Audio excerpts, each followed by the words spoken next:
साम्राज्य बनते हैं और साम्राज्य गिर जाते हैं। ये इतिहास का एक ऐसा नियम है जो कभी नहीं बदला। पर सवाल यह है कि ऐसा होता क्यों है? क्या ये सिर्फ किस्मत का खेल है या फिर इसके पीछे कोई गहरा, कोई ऐसा पैटर्न है जो हर बड़ी ताकत को उसके अंत की तरफ ले जाता है?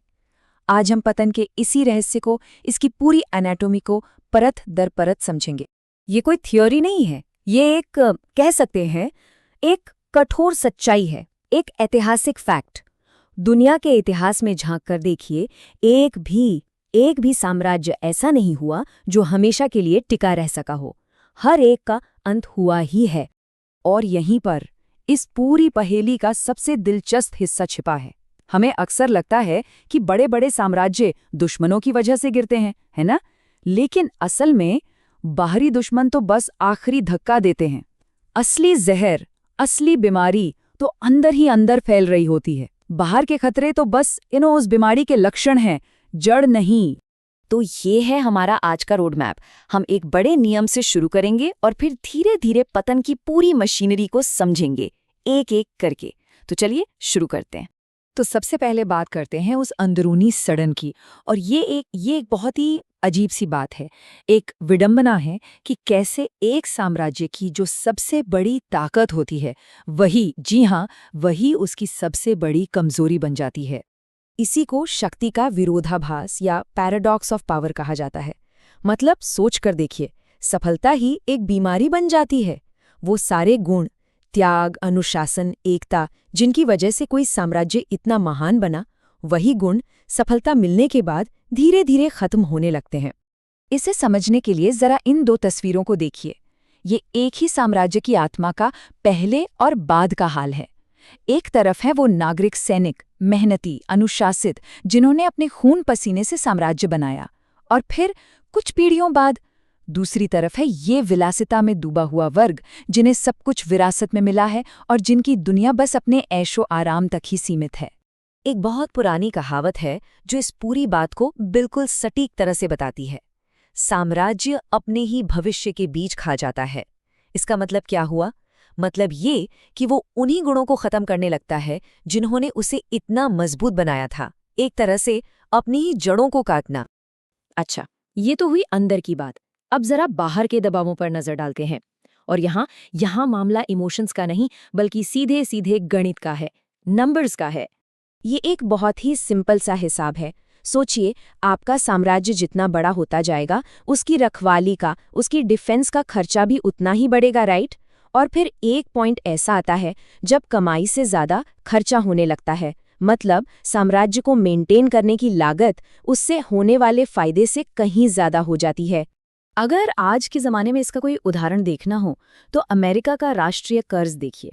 ये जो नंबर है, ये दिखाता है कि बाहर से दिखने वाली समृद्धि के पीछे असल में कितना बड़ा फाइनेंशियल स्ट्रेस, कितना बड़ा ढांचागत बोझ छिपा हो सकता है। तो हमने अंदरूनी सड़न देख ली, बाहर का गणित भी समझ लिया।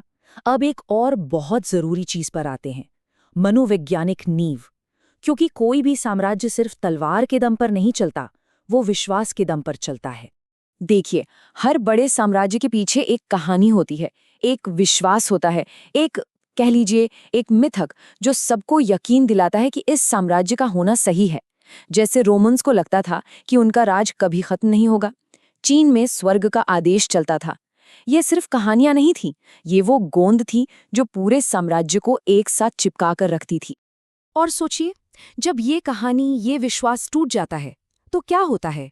शासक और लोगों के बीच का वो जो एक अदृश्य कनेक्शन था, वो टूट जाता है। और फिर लोगों के लिए टैक्स ना देना, सेना छोड़कर भाग जाना या दुश्मनों से मिल जाना, ये सब गलत नहीं बल्कि एक लॉजिकल चॉइस बन जाता है। तो ठीक है, हमने अलग अलग टुकड़े देख लिए, अंदर की सड़न, बाहर का दबाव और विश्वास का टूटना। अब चलिए इन सारे धागों को एक साथ जोड़ते हैं और देखते हैं कि ये पूरी गिरने की प्रक्रिया स्टेप बाय स्टेप आखिर होती कैसे है। तो गिरने की प्रक्रिया के पहले 4 स्टेज, ये लगभग हमेशा अंदर से ही शुरू होते हैं। सबसे पहले हद से ज्यादा फैलाव, जहां खर्चे फायदे से ज्यादा हो जाते हैं। फिर शासक वर्ग का भ्रष्टाचार। उसके बाद सेना का पतन, जहां वफादारी बिकने लगती है। और चौथा, वैधता का खत्म होना, मतलब लोगों का सिस्टम से भरोसा ही उठ जाना। और जब ये अंदरूनी सड़न फैल जाती है तो फिर बाहरी पतन शुरू होता है। 5वां स्टेज, आर्थिक संकट, सरकार दिवालिया हो जाती है। 6, गृह युद्ध और साम्राज्य का टूटना। और आखिर में 7वां, वो साम्राज्य सिर्फ एक याद बनकर रह जाता है, एक खोई हुई महानता की कहानी। तो जब ये सब हो रहा होता है और अंत साफ दिखने लगता है, तब हर ढलती हुई ताकत के सामने एक आखिरी चुनाव करने का मौका आता है। एक बहुत बड़ा सवाल खड़ा होता है। और वो चुनाव ये है, देखिए, सवाल ये नहीं है कि गिरने से कैसे बचे, क्योंकि इतिहास बताता है कि गिरना तो तय है। असली सवाल ये है कि आप गिरते कैसे हैं। क्या आप लड़ते लड़ते पूरी दुनिया को अपने साथ बर्बाद करते हुए गिरते हैं, जैसे पश्चिमी रोमन साम्राज्य, या फिर आप एक गरिमापूर्ण, एक मैनेज्ड तरीके से ढलते हैं, जैसे ब्रिटिश साम्राज्य, जो बाद में एक कॉमनवेल्थ बन गया। तो अगर कोई ताकत एक बेहतर अंत चुनना चाहे तो इतिहास हमें कुछ सिद्धांत बताता है।